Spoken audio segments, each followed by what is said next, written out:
बिस्मिल्लाहिर्रहमानिर्रहीम। अस्सलाम वालेकुम नाज़रीन, आप यूट्यूब चैनल देख रहे हैं। मैं इमरान खान हूँ। सबसे पहले इमरान खान साहब ने जो जेल से एक उनका ट्विटर अकाउंट पे ट्वीट आया है, उन्होंने जो स्टेटमेंट दिया, उनके जो ऑफिशियल ट्विटर अकाउंट है वहाँ से उसको शेयर किया गया। इमरान खान साहब क्या कह रहे हैं? वो कह रहे हैं जी पाकिस्तान की तारीख़ में किसी सियासी शख्सियत के साथ ऐसा सलूक नहीं किया गया जैसा मेरे साथ किया जा रहा है। अब मौजूदा हिस्ट्री में तो कोई ऐसा नहीं है। नवाज शरीफ के साथ ऐसा सलूक कभी नहीं हुआ, जरदारी के साथ ऐसा सलूक नहीं हुआ, बाकी जो मौजूदा लीडर्स हैं उनके साथ नहीं हुआ। सबसे बुरा सलूक हुआ था जावेद हाशमी साहब के साथ, और वो अपने मुंह से कह रहे हैं कि जी मेरे साथ भी इतना बुरा नहीं हुआ जितना बुरा इमरान खान के साथ किया जा रहा है। हाँ, माजी में जुल्फ़िकार अली भुट्टो के साथ बहुत बुरा हुआ, बादशाह खान जेल में रहे, कुछ और लोग जेल में रहे, ज़िया-उल हक के दौर में बड़े कोड़े शोड़े मारे गए, बड़ा जुल्म किया गया, और दीगर अदवार में भी होता रहा। लेकिन ये जो इमरान खान साहब के साथ हुआ, इसकी तो मौजूदा दौर के अंदर किसी किस्म की कोई मिसाल मौजूद नहीं है जो उनके साथ ज़्यादती हो रही है जेल में। नवाज शरीफ ने अरबों की करप्शन की, मगर उसे हर सहूलत के साथ जेल में रखा गया। किसी सियासी रहनुमा की बेगुनाह गैर सियासी एहलिया को कभी ऐसे जेल में नहीं डाला गया जैसे बुशरा बेगम के साथ किया गया। ये भी बात बिल्कुल ठीक है।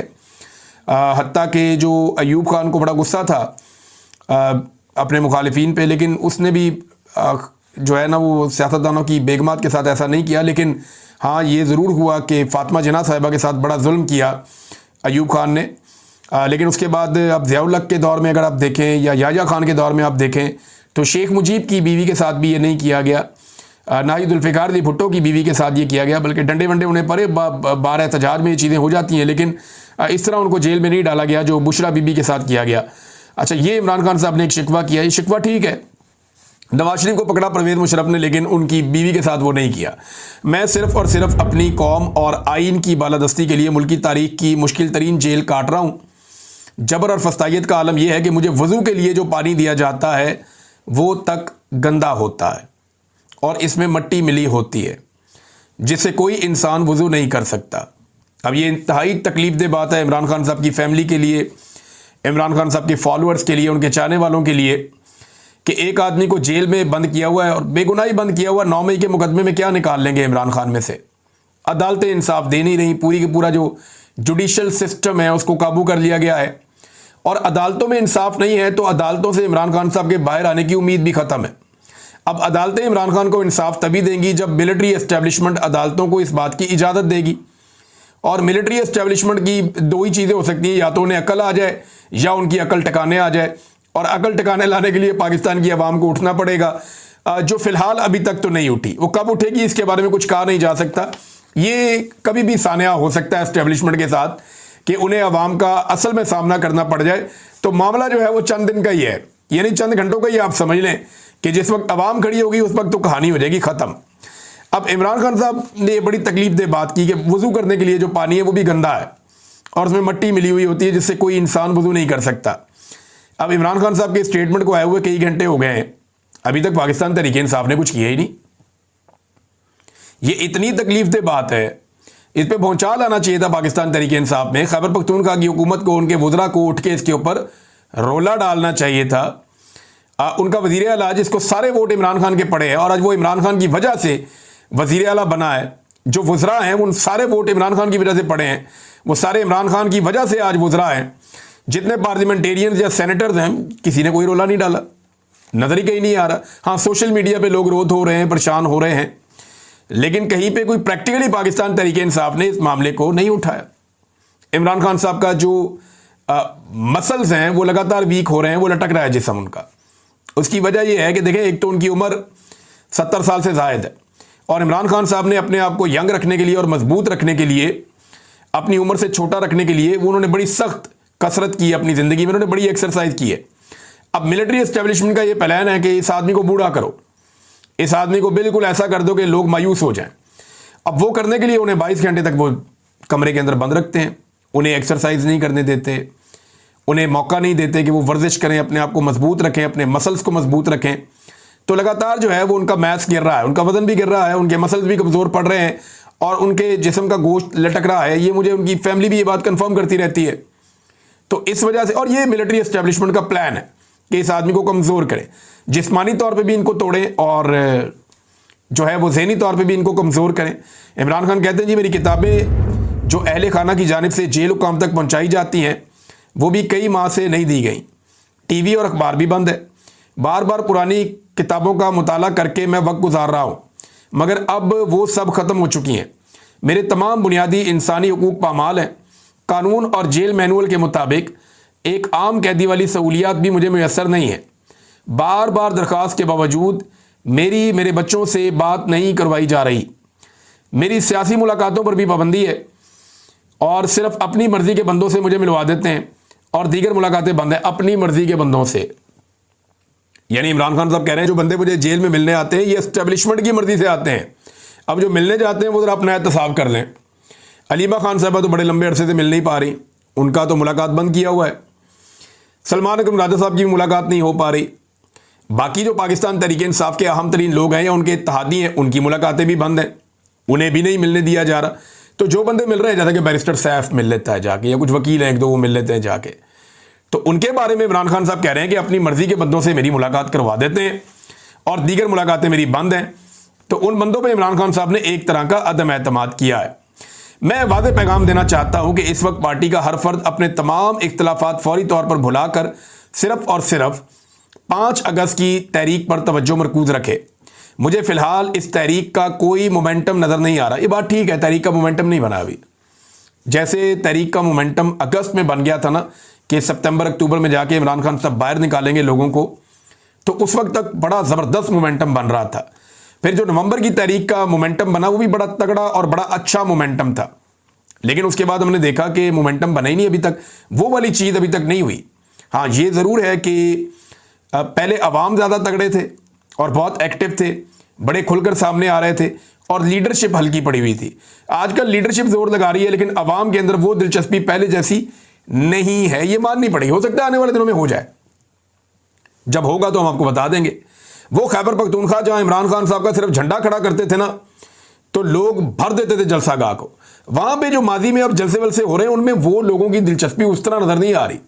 ये जरूर है कि वो बड़े जलसे हैं, तगड़े जलसे हैं, जैसे किसी पॉलिटिकल पार्टी के जलसे होते हैं, लेकिन जो एक अलग किस्म का होता था ना कि जैम पैक किस्म का जलसा हो जाना, वो अभी तक हमें कहीं पे नजर नहीं आया। और पाकिस्तान तहरीक इंसाफ के जलसे सारी दुनिया जानती है वो क्या जलसे होते हैं। हमने आखिरी मरतबा लोगों को इस्लामाबाद की तरफ जाते हुए देखा था, उस बड़ी तादाद में, उस अंदाज में जैसे पाकिस्तान तहरीक इंसाफ चलती है। लेकिन अब उसके बाद से लेकर अब तक लीडरशिप से एक मायूसी है अवाम को और उसकी वजह से मोमेंटम नहीं बन रहा, और इमरान खान साहब ने उसी का जिक्र किया है। मैं 78 साल निज़ाम के खिलाफ जंग लड़ रहा हूँ, जिसमें मेरी कामयाबी यही है कि अवाम तमाम तर जुल्म के बावजूद मेरे साथ खड़ी है।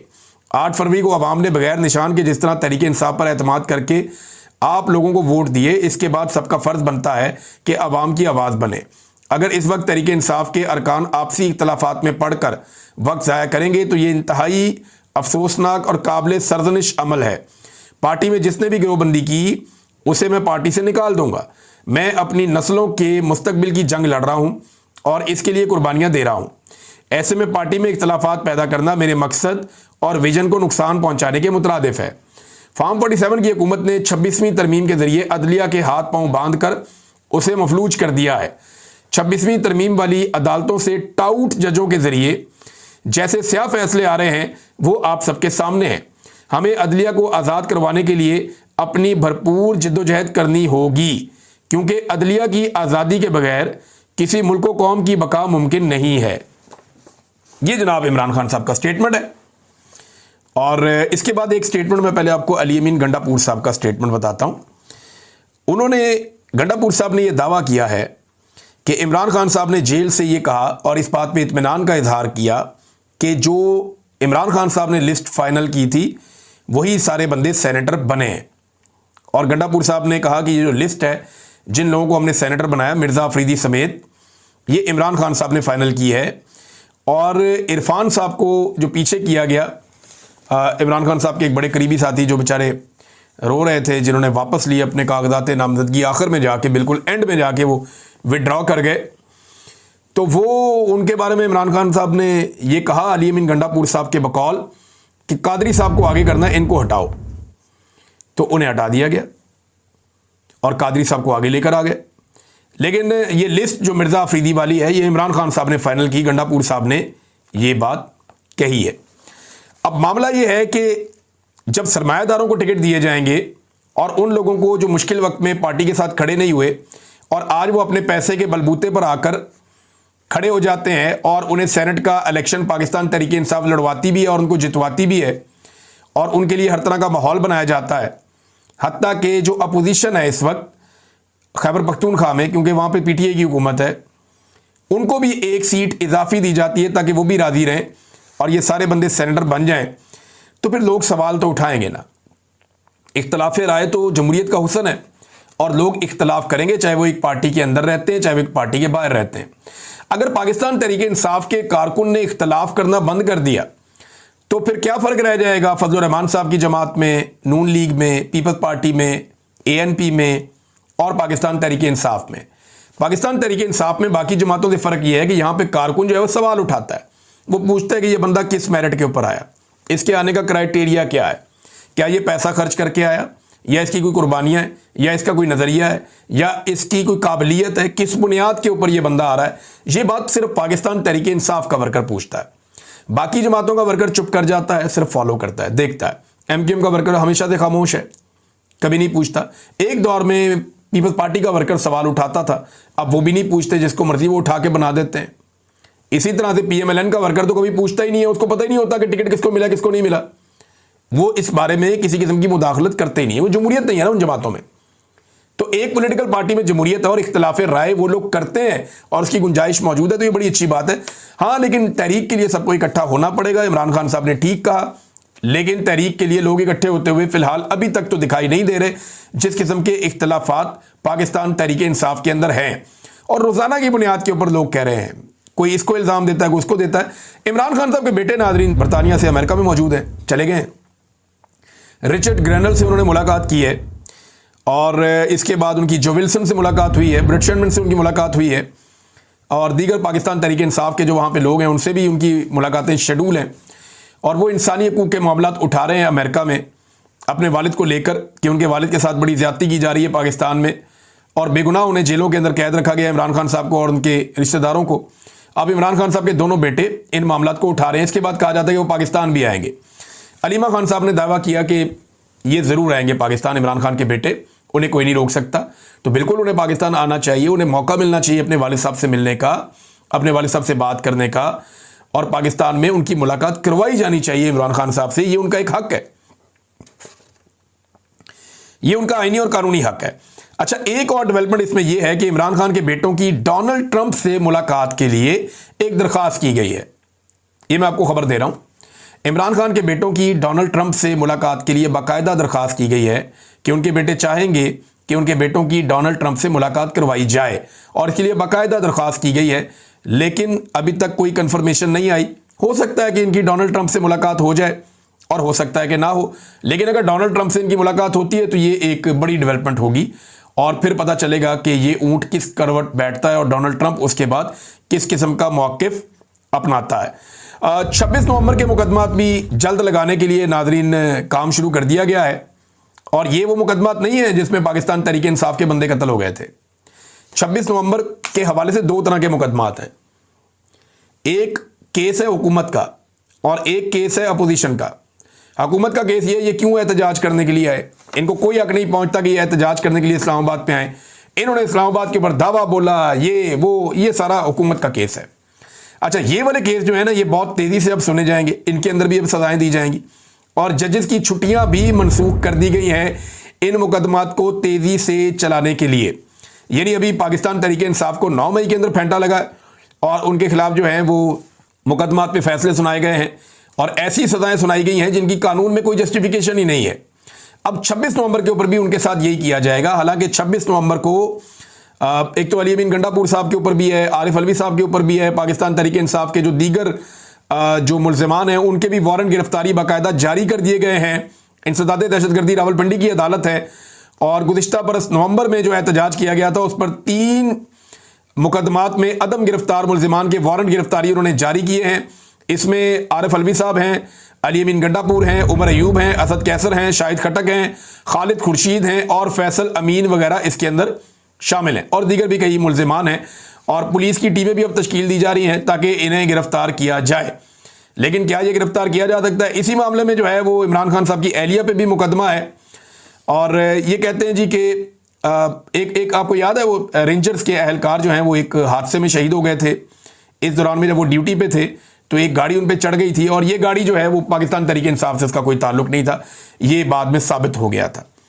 लेकिन इन चीज़ों को भी शामिल किया जा रहा है पाकिस्तान तहरीक इंसाफ के खिलाफ, और अब पाकिस्तान तहरीक इंसाफ को उन मुकदमात का सामना करना पड़ेगा जहां पे पाकिस्तान तहरीक इंसाफ के अपने लोग शहीद हो गए थे। यानी तहरीक इंसाफ के अब तक की इत्तला के मुताबिक 15 के करीब लोग पता चलता है कि वो शहीद हो गए। वहां उन्हें सीधी गोलियां मारी गई डी चौक में। एक बंदे को नमाज पढ़ रहा था, कंटेनर से धक्का देके नीचे फेंक दिया गया रेंजर्स की जानिब से। और बहुत सारे ऐसे जख्मी मौजूद हैं जिन्हें गोलियां मारी गई और वो बेचारे यहां से गोलियां खा के अस्पतालों में गए, कुछ वहां से गिरफ्तार हो गए, कुछ अपने गांव में पहुंच गए, अपने इलाकों में पहुंच गए। अच्छा, 35 लोगों के बारे में पाकिस्तान तहरीक इंसाफ ये क्लेम करती रही है आखिरी वक्त तक कि उनके 35 बंदे गायब हैं, ये बंदे उन्हें मिले नहीं। और पाकिस्तान तहरीक इंसाफ ये कहती रही है कि इन बंदों के बारे में कुछ पता नहीं है, इनकी फैमिली हमारे पास है। इमरान खान साहब ने कहा मामला उठाओ, फिर जाओ अदालत में, खोलो इस मामले को। ना इन्होंने सीसीटीवी फुटेज के बारे में कुछ किया, ना इन्होंने डॉक्टरों से मेडिकल लीगल रिपोर्ट्स के बारे में कुछ किया, ना इन्होंने एफआईआर करने के बारे में कुछ किया। अदालत के अंदर जब ये 26 नवंबर का केस चल रहा था, पाकिस्तान तहरीक इंसाफ दबाव बनाने में बुरी तरह नाकाम रही, बल्कि ऐसा लगता है कंप्रोमाइज हो गई और इन्होंने अपने कारकुनों को ऐसा लगता है खून बेच दिया। वरना इन्हें चाहिए था कि ये सारी क़यादत जाकर अदालत में खड़ी होती और जज को कहती कि ये मुकदमा दर्ज करें, हमारे बंदे यहां पे कत्ल हुए हैं डी चौक में, हम पुरअमन एहतजाज करने आ रहे थे, हमारे लोग निहत्थे थे, उनके ऊपर गोलियां चलाई गई हैं, गोलियां चलाने वालों के ऊपर मुकदमा दर्ज किया जाए और उन्हें गिरफ्तार किया जाए। और जिन्होंने ऑर्डर दिया, यानी उससे पहले आके अता तारड़ कहकर गया था, मोहसिन नकवी कहकर गया था, इन्होंने कहा था कि 5 मिनट लगेंगे, छट्टा चलेगा, हम गोलियां चलाएंगे, बंदे मर जाएंगे, इस किस्म की बातें, ये कहते सारे भाग जाएंगे। ये सारी धमकियां इन्होंने लगाने के बाद गोलियां चलाई है ना, तो गोली चल गई। और इससे पहले जो है वो बाकायदा एक, और फिर वीडियोस भी हैं जैसे गाड़ियों की तोड़ फोड़ हो रही है, जैसे वहां तबाही हो रही है, फिर वहां पे जो सीन को साफ किया गया बाद में, जैसे वहां से सबूत मिटाए गए हैं, खून के धब्बे मिटाए गए हैं। तो ये सारा कुछ वहां पे उस दिन हुआ था ना पीटीआई ने कोई सीसीटीवी फुटेज पे किया, ना कोई पर्चे पे किया, ना कोई दरखास्त दी, ना कोई अदालत गए, ना कोई काम नहीं किया इन्होंने, टके का काम नहीं किया। और छोटा मोटा वकील भेज देते हैं अदालत में। भैया आपको पूरी क़यादत को, सेनेटर्स को, एमएनएस को, एमपीएस को, वुज़रा को, वज़ीर आला को, सबको अदालत जाना चाहिए कि भाई इंसाफ दो, हमारे बंदे यहां पे मारे गए हैं। जो बंदे कत्ल हो गए उन्हें सरकारी खजाने में से पैसे दे दिए, बात खत्म, या उन्हें पार्टी फंड में से पैसे दे दिए, बात खत्म। ऐसे थोड़ी होता है। लोगों के साथ आपने नाइंसाफी की और इसी वजह से लोग ये शिकवे भी करते हैं कि गंडापुर ने चलने से पहले कहा था पहली गोली मैं खाऊंगा, और जब पहली गोली चली तो गंडापुर निकल लिया और उसके बाद वहां लोग गोलियां खा रहे थे, लोग वहां जख्मी पड़े हुए थे, लोग अस्पतालों में जा रहे थे, लोगों को गोलियां दिन से लेकर शाम तक लगती रही, गंडापुर साहब डी चौक तक पहुंचे ही नहीं जहां पे लोगों को गोलियां मारी जा रही थी। बहरहाल ये अब मुकदमात ये वाले भी चलाए जा रहे हैं। जिन लोगों को 10-10 साल सजा दी गई ना पाकिस्तान तहरीक इंसाफ के रहनुमाओं को, उनके बयानात सामने आए, वो अभी भी डट के खड़े हैं और वो ये कह रहे हैं जी हम सारे बेगुनाह हैं, जो मर्जी आप कर लें। जितने भी लोग सज़ा सुनने के बाद अब तक मीडिया के सामने आए या जिनका कोई भी स्टेटमेंट सामने आया, जैसे उमर सरफराज चीमा साहब हैं, अब वो ये कहते हैं कि हम नजरियाती कारकुन हैं, आज भी अपने नज़रिए पे कायम हैं, ये सज़ाएं हमारा कुछ नहीं बिगाड़ सकती। एजाज चौधरी साहब ने कहा कि हम मुल्क में जमहूरियत और आइन की बहाली के लिए कुर्बानी दे रहे हैं और हमारी कुर्बानी आइंदा आने वाली नस्लों के लिए है। इसी तरह यास्मीन राशिद साहबा ने कहा कि मैं आज भी वहीं खड़ी हूं जहां आज से 2 साल पहले थी और अपने मकसद, नजरिए या जिद्दोजहद से पीछे नहीं हटूंगी, और जो खुद आजाद ना हो वो हमें क्या सजा देगा, ये भी बात की। मियां महमूद रशीद साहब ने भी कहा कि इमरान खान हक को सच पर खड़े हैं, हम इस लड़ाई में उनके शाना बशाना हैं, हुकूमत को होश के नाखून लेने चाहिए, इस इकदाम से नफरत मजीद बढ़ेगी। शाह महमूद कुरैशी ने कहा जनाब कि मैं बाइज्जत बरी ज़रूर हुआ हूँ, लेकिन जिन लोगों को सज़ा हुई है वो भी मेरी तरह बिल्कुल बेगुनाह हैं और मुझे बड़ी तकलीफ़ हो रही है कि उनको सज़ाएं दी गई हैं।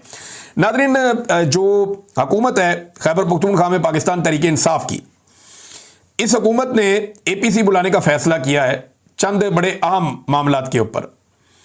यानी खैबर पख्तूनख्वा की हुकूमत ने फैसला किया कि एक अब APC बुलाई जाए और अमन व अमान के हवाले से APC में तमाम सियासी जमातों को बुलाया जाए ताकि अहम फैसले किए जा सकें और सारी सियासी जमातों को इसमें शामिल किया जाए। लेकिन इंटरेस्टिंग बात आपको बताता हूं, PTI की हुकूमत है खैबर पख्तूनख्वा में, वो बुला रहे हैं ऑल पार्टीज कॉन्फ्रेंस के, आ जाओ सारे बैठ के फैसले करते हैं अहम चीज़ों पे। नून लीग इसमें नहीं जा रही, पीपल्स पार्टी भी इसमें नहीं जा रही, JUIF भी इसमें नहीं जा रही और ANP भी इसमें नहीं जा रही। ये एक्सप्रेस न्यूज़ की एक खबर है। वो ये कह रहे हैं कि जनाब इसमें नहीं जाना, हम नहीं आ रहे इसमें, और अपोजिशन जमातों ने इसमें शिरकत से इनकार कर दिया है। उन्होंने कहा एपीसी हुकूमती सतह पर है और हुकूमत पहले से ही फैसला कर चुकी होती है। अगर एपीसी तरीके इंसाफ की सतह पर बुलाई जाती तो एएनपी शिरकत करती। यानी उन्होंने कोई ना कोई बहाना ढूंढा, उन्होंने फर्क रहा, एपीसी में हम नहीं जा रहे। 2 दिन पहले तक ये सारे इकट्ठे बैठे हुए थे सेनेट इलेक्शन के लिए, यानी ये एएनपी भी शामिल थी, इसके अंदर जो है वो नून लीग भी शामिल थी, पीपल्स पार्टी भी शामिल थी, फजलुर रहमान साहब की पार्टी भी सारे इकट्ठे थे पहले। 2 दिन पहले तक सारे पीटीआई के साथ और खैबर पख्तूनख्वा की हुकूमत के साथ शीरो शिकर थे कि आओ बैठते हैं और बैठ के बंदर बांट करते हैं सेनेट की नशिस्तों में, मैं तुम्हें 1 सीट ज्यादा देता हूं और तुम मेरे लिए गुंजाइश पैदा करो। तो एक एक करके इन्होंने सारे बड़े बड़े बंदों को इन्होंने एडजस्ट कर दिया, हर पार्टी ने अपना अपना बड़ा बंदा एडजस्ट कर लिया। सेनेट के इलेक्शन के लिए, इक्तदार के लिए ये सारे इकट्ठे होकर बैठ गए थे, लेकिन जब अमन व अमान के लिए बैठने की बारी आई तो कोई बैठने के लिए तैयार नहीं है। तो मैं पाकिस्तान की आवाम को यह बताना चाहता हूं कि इन्हें आपसे इतनी दिलचस्पी है। और मैं आपको एक और बात बताऊं, इन सियासतदानों को तो फिर भी थोड़ी बहुत दिलचस्पी बाकी है अवाम के अंदर, क्योंकि अवाम से इन्होंने वोट शोट लेने होते हैं, उनको सामना करना होता है। एस्टेब्लिशमेंट को तो इतनी सी भी दिलचस्पी नहीं है कि अवाम क्या सोचती है, या अवाम के दिल में क्या चल रहा है, या अवाम जो है उसके साथ क्या गुजर रही है, उन्हें बिल्कुल कोई दिलचस्पी नहीं है। उनके लिए तो ये जैसे एक कारोबार की तरह है, उनके लिए तो जैसे ये एक बिजनेस है कि इसमें फायदा क्या और नुकसान क्या, और वो इसको ऐसे ही देखते हैं। हालात पाकिस्तान के ये हो गए नाजरीन के सिंगापुर का पासपोर्ट दुनिया का सबसे ताकतवर तरीन पासपोर्ट बन गया है, और पाकिस्तान का पासपोर्ट मौजूदा एस्टेब्लिशमेंट की मेहरबानी से दुनिया के चौथे कमजोर तरीन पासपोर्ट में शामिल हो गया। यानी दुनिया के जो टॉप के 4 बदतरीन पासपोर्ट है ना, उनमें पाकिस्तान शामिल हो गया। ये पाकिस्तान के साथ मौजूदा एस्टेब्लिशमेंट ने किया है। हुक्मरानों को क्या बंदा इल्जाम दे, बेचारे किसी काबिल ना 3 में ना 13 में। जो किया एस्टेब्लिशमेंट ने किया है, जो इकोनॉमी के साथ किया एस्टेब्लिशमेंट ने किया, जो पाकिस्तान में अमन व अमान के साथ किया एस्टेब्लिशमेंट ने किया, जो पाकिस्तान के अंदर जुल्म जबर फस्तायत ये सारा एस्टेब्लिशमेंट ने किया, जो आइन की धज्जियां उड़ाई एस्टेब्लिशमेंट ने उड़ाई, जो पाकिस्तान में अदलिया को तबाह किया, महंगाई, आम आदमी, बेरोजगारी, लोग पाकिस्तान छोड़ के जा रहे हैं, बदअमनी, मायूसी, ये सारी एस्टेब्लिशमेंट की वजह से है और वो इसके लिए रिस्पॉन्सिबल है। नाज़रीन, जाते जाते मैं एक गाजा के बारे में खबर आपको देना चाहता हूं, क्योंकि मैं ये जिम्मेदारी समझता हूं कि हर वीलॉग में कहीं ना कहीं मैं गाजा का तस्करा ज़रूर करूं, ताकि मेरे ज़रिए से ये आवाज़ जहाँ तक जा सकती है वहाँ तक तो जाए। हम सबको दुआ भी करनी चाहिए अमन के लिए, और हम सबको गाजा के लोगों के लिए आवाज़ भी उठानी चाहिए कि वहाँ पर अमन आ जाए और ये जंगबंदी फौरी तौर पे हो जाए। 1000 से ज़ायद लोग गजा में वो शहीद हुए हैं जो खुराक का इंतज़ार कर रहे थे, जो इमदाद के मुंतज़िर थे। 1000 से ज़ायद लोग वो शहीद हो गए जो इमदाद लेने के लिए, खाना ढूंढने के लिए गए हुए थे। आप अंदाज़ा कीजिए कि किस किस्म के वहाँ पे हालात पैदा हो चुके हैं, और ये अक़वाम मुत्तहिदा की रिपोर्ट है, मैं नहीं कह रहा। गजा के लिए सबको आवाज़ उठानी चाहिए, कोशिश करनी चाहिए, पूरी दुनिया को चाहिए कि इस जगह पे फोकस करें, और यहां पे एक बहुत बड़ा इंसानी अलमिया हो रहा है, इंसानियत के नाते इस लड़ाई को यहां पे बंद करवाएं। अब तक के लिए इतने, अपना ख्याल रखिएगा, अपने चैनल का भी। अल्लाह हाफ़िज़।